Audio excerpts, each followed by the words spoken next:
Hi, my name is Dr. Raúl Enad from Cadenza Medical Clinic, Ave Maria, Florida.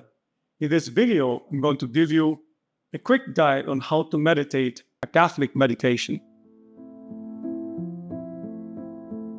Let's begin. Meditation consists of two elements, guided breathing and mindfulness. So let's first discuss about guided breathing. Essentially, guided breathing is where you are guiding yourself to breathe slow and deep.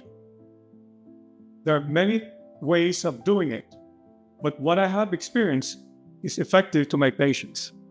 So when you inhale 1, 2, 3, 4, hold 2, 3, 4, 5, 6, 7, and exhale 2, 3, 4, 5, 6, 7.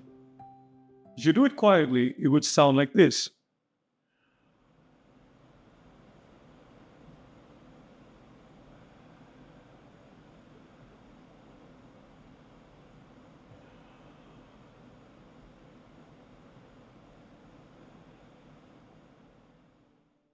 If you pay attention to the sound you produce when you breathe is Yahweh, the breath of life.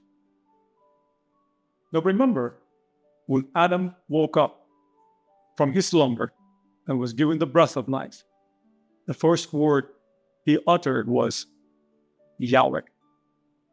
Now, if you appreciate that sound and make it as thanksgiving for the presence of the breath of life that was given to you by God, you are adoring the Lord. So to move forward also, to help us guide with our breathing, it might be easier also to use these lessons from the great Anthony in the 400s. He would use this Jesus prayer.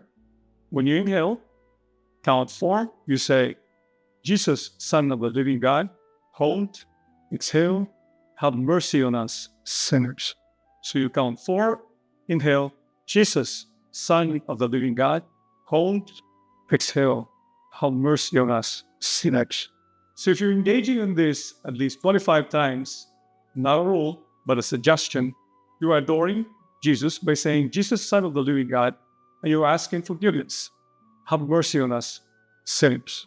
These, in effect, you're adoring Yahweh and adoring Jesus as a living God and asking, have mercy on us, sinner, qualifies the first phase of meditation that the Catholic Church is asking. At that point, the brain is already setting, and if you're in front of the Blessed Sacrament, then you are in a mood to pray. You are in front of Jesus, who is the living God, who is going to heal you. At this point, you are ready to have a discourse with Jesus. When you discourse, you be quiet. Samuel, when he woke up, because he heard a voice, went to Elisha. Elisha said, Samuel, go back to sleep. Did you hear the voice? Elisha said, when you hear the voice again, just say this. Speak, Lord, your servant is listening. And at this moment, when you utter that, be quiet. What the Holy Spirit wants you to pray about, not what you want to pray about. Now, this is the prayer of humility. When you do this kind of conversation, you have a lot of leverage in terms of how you can converse with Jesus, moved by the Holy Spirit. And I tell my patients, meditate on the unconditional love of Jesus through his passion, because he indeed is the author of salvation. He meant to die for us, even before he was born. You don't need the devil to push you to hell. St. Alfonso Ligori also advised that if you don't meditate, you get tempted and tempted until you sin. St. Paul of the Cross, the founder of the Passionists, would say, do not dare leaving your room unless you have meditated on his passion. But the passion is so vast and full of scenery. It's full of emotions. Think about the agony of the garden. When first Jesus bid goodbye to the Virgin Mary, he was anxious. He knew this is happening. Think about the multiple conversations of Jesus and Mary. Even when Jesus was young, this is the moment. Then he went to Gethsemane. He was alone, literally alone because his friends were asleep. It represents the way we have stayed away from Jesus in our sinfulness, it was not that they don't want to be with Jesus, but because of their frailty and their weakness, they slept and they separated themselves from Jesus, though they were very near. You think about this. There are many moments in our life that we are in this moment, in the agony of the garden. He knows what anxiety is. He knows what it is to be alone and rejected. He knows what the feeling of being empty in our heart. Think about the wound of Jesus.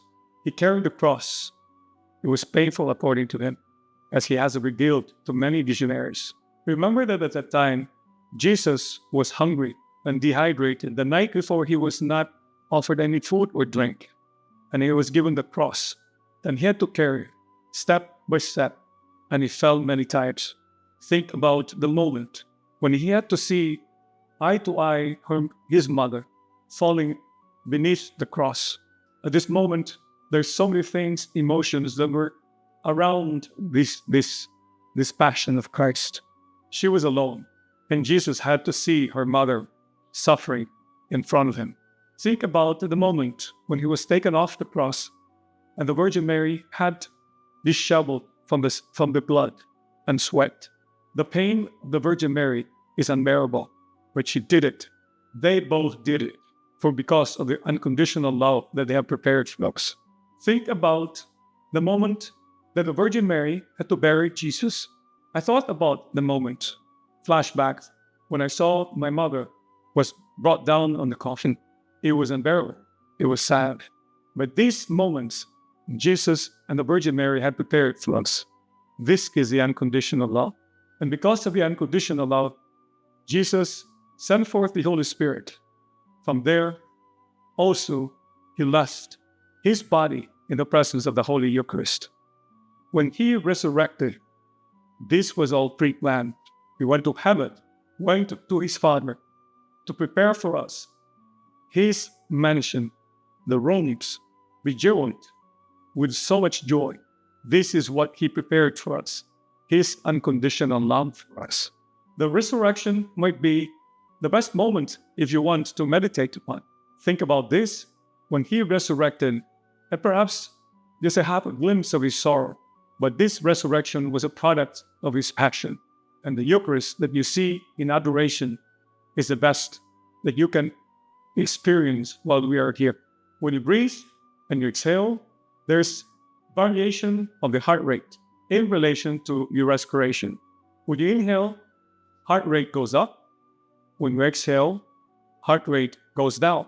When there's variation of this inhalation and exhalation, that produces the heart rate variability. The higher heart rate variability is associated with parasympathetic tone.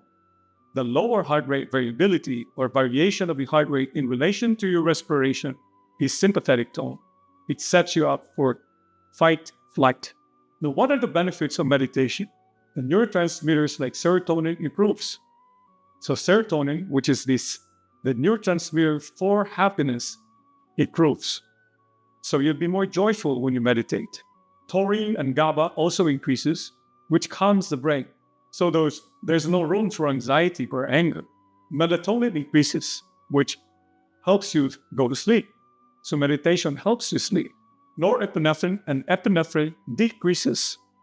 This is the epinephrine and norepinephrine increases your blood pressure. So when it decreases, the blood pressure goes down. So my patients, when they start meditating, the blood pressure also goes down. What happens in the circulation of the brain? The circulation increases in the hippocampus, allowing the hippocampus to grow. What is the significance of the hippocampus? Hippocampus is a center for joy and memory. And then these effects improve cognitive function and decrease the incidence of Alzheimer's disease among patients who meditate. When you meditate, there's a preferential decrease in the blood flow to the amygdala, which is the center for anxiety, depression, and anger. So the command center of anger, depression, is almost eliminated because it will be overpowered by the hippocampus. So anxiety and depression improves when you meditate. So there are many benefits of meditation. What about the immune function? the center of immunity, of immune function, is also increased. Studies have shown that patients who meditate produces more antibody to the vaccine when they're given the vaccine. A small study was done where they were given the influenza vaccine for those who meditated and those who did not. Those who meditated had more antibody response when they were vaccinated. What about the cardiovascular effect? When you meditate, the inflammatory markers are also decreased. These inflammatory markers are the same inflammatory markers that predisposes you to autoimmune disease, cancer, and many diseases that can cause pain. So when you meditate, it is very healthy. So think about this.